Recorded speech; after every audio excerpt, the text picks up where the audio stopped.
Welcome to this explainer. Today, we're diving into a pretty brutal but totally undeniable truth about how the world actually works. We're talking about the art of visibility.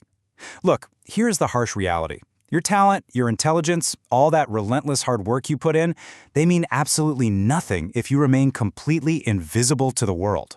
You know, you could literally be the most brilliant, disciplined, and creative person in your entire field, but if society doesn't see you, well, to the world, you barely even exist.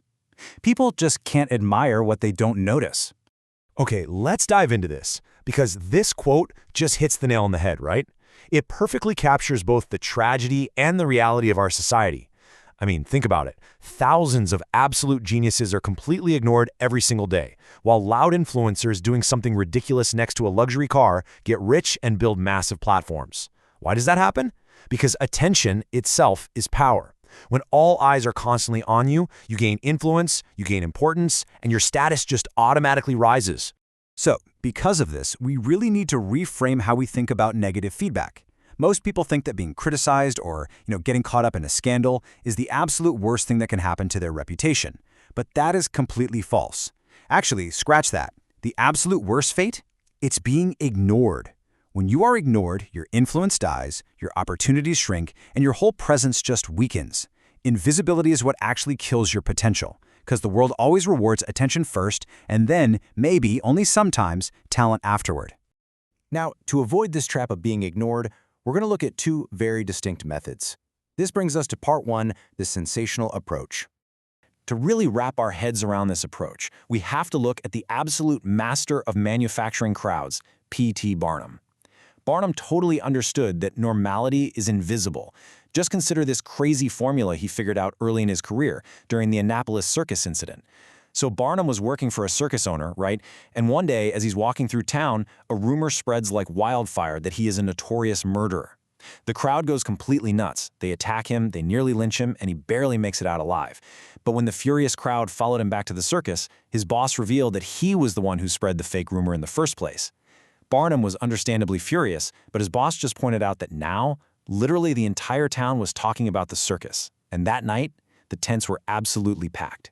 Controversy created curiosity, which brought the crowds, which delivered influence, and of course, money.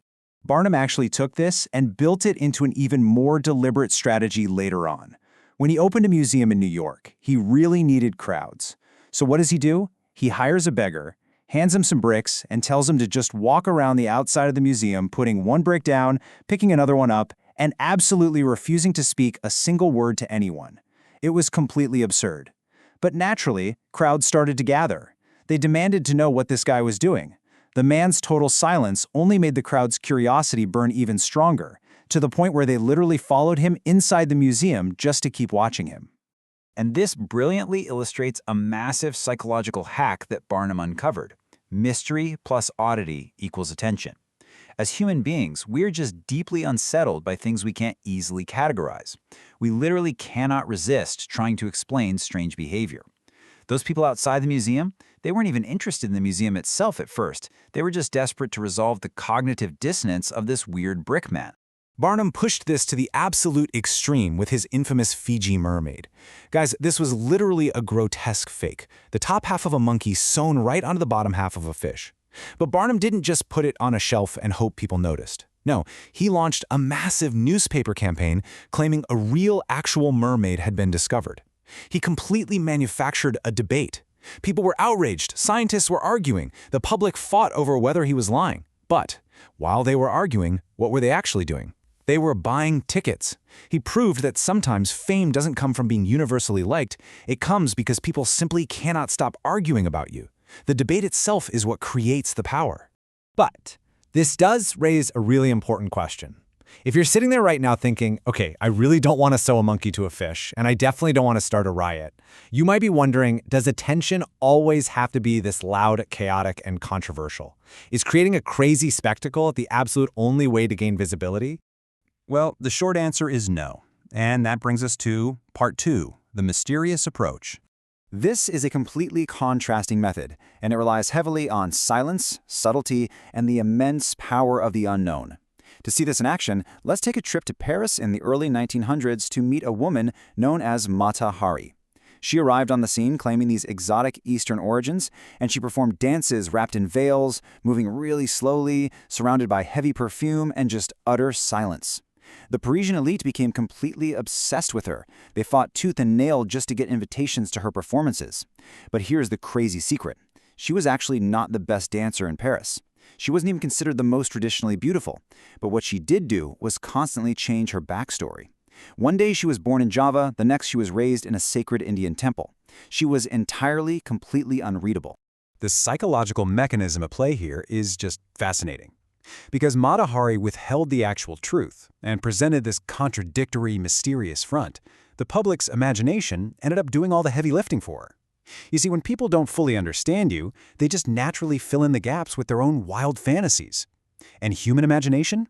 It is almost always more powerful, more dramatic, and way more captivating than plain old reality. We can actually see this exact same principle of mystery applied on the battlefield by the great general Hannibal. So when Hannibal was trapped by the Roman army in the mountains, his situation looked completely, utterly hopeless. But at night, the Romans suddenly saw thousands of lights moving wildly across the mountain peaks, accompanied by these terrifying sounds. The Romans completely panicked. Their imaginations just ran wild. They literally thought demons had surrounded them, or that massive enemy reinforcements had suddenly arrived. So they abandoned their posts and fled. The reality? Well, Hannibal had simply tied burning torches to the horns of oxen and sent them running. A shockingly simple reality, totally masked by a terrifying illusion. So, the core psychological lesson here is that humans fear what they cannot interpret. When you are totally predictable, sure, you're safe, but you're also extremely easy to ignore. Mystery actually magnifies your perceived power because it creates tension. It creates anticipation. People keep their eyes on you simply because they want answers. We are deeply, deeply unsettled by what we cannot neatly classify into a little box. However, we definitely need to pause here for a second. This brings us to a really critical warning and the danger of overreaching. Courting attention is an incredibly powerful tool, absolutely. But it comes with some pretty severe risks if your strategy becomes desperate or uncalibrated. Take the cautionary tale of Lola Montez, for example. Kind of like Barnum, she built a massive amount of fame on scandal, drama, and controversy. And you know what? It worked beautifully for a time. But she became intoxicated by all that attention and totally lost her sense of calibration.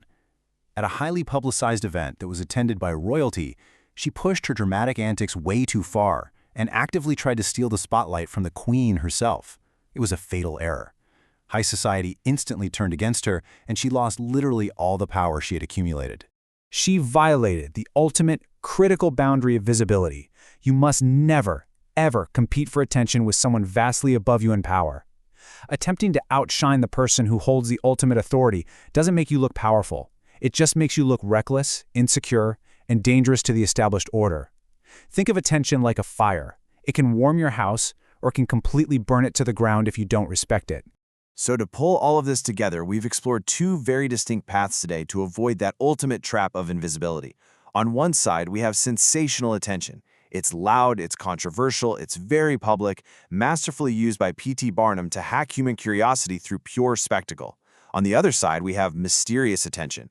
It's subtle, intriguing, unclear, brilliantly wielded by Mata Hari to force the public's imagination to basically build her legend for her. Both are incredibly effective ways to ensure you are actually seen. Because, at the end of the day, we have to synthesize all these historical lessons into one harsh, undeniable reality. What is unseen counts for nothing.